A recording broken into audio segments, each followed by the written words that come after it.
মাননীয় মুখ্যমন্ত্রীর কাছে আমার একটা প্রশ্ন। আচ্ছা, অন্নপূর্ণা ভান্ডারের এই টাকাটা নিয়ে সরকার এত চুপ কেন?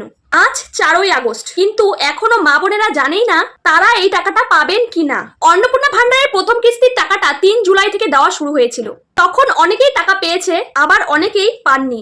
সরকার বলেছিল যারা যোগ্য তাদেরকে অবশ্যই টাকা দেওয়া হবে, কিন্তু গত মাসে দেখা গেছে অনেক যোগ্য পরিবার, অনেক গরিব পরিবার যাদের সত্যি এই টাকাটার প্রয়োজন তাদের অ্যাকাউন্টে টাকা ঢোকেনি, অথচ যারা উচ্চবিত্ত যাদের এই টাকাটা না হলেও চলবে তাদের অ্যাকাউন্টে এই টাকাটা ঢুকেছে বেশিরভাগ ক্ষেত্রেই। এই ভুলটা কেন হলো আমি ঠিক জানি না, কিন্তু যদি ভেরিফিকেশনে কোনো ভুল হয়ে থাকে তাহলে সেটা ঠিক করা অবশ্যই দরকার। দুদিন আগে পর্যন্ত পোর্টালে স্ট্যাটাস চেক করা যেত, এখন সেটাও বন্ধ হয়ে গেছে।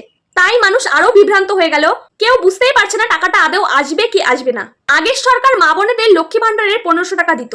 এই টাকার উপর ভরসা করে অনেক পরিবার বাজার করতেন, বিদ্যুতের বিল দিতেন, কেউ ঋণের কিস্তি দিতেন, আবার অনেক বয়স্ক মানুষ এই টাকা দিয়েই ওষুধ কিনে খেতেন। নতুন সরকার গঠন হওয়ার আগে তারা প্রতিশ্রুতি দিয়েছিল যে এই সরকার লক্ষ্মীর ভান্ডারটাই অন্নপূর্ণা ভান্ডার হিসেবে দেবে।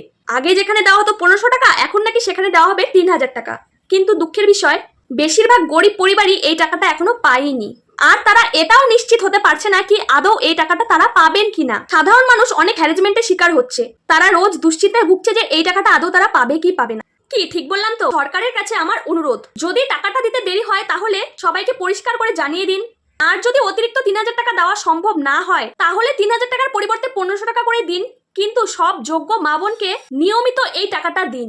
আর যদি সেটাও সম্ভব না হয় তাহলে কর্মসংস্থানের ব্যবস্থা করুন, যাতে মানুষ ভিক্ষা নয় নিজে পরিশ্রম করে নিজে সংসার চালাতে পারে। আমার কথার সাথে যদি আপনারাও একমত হন অবশ্যই কমেন্ট করে জানিয়ে যাবেন, এবং পারলে এই ভিডিওটা প্রচুর পরিমাণে শেয়ার করে দেবেন যাতে সবার কাছে পৌঁছয়। ধন্যবাদ সবাইকে।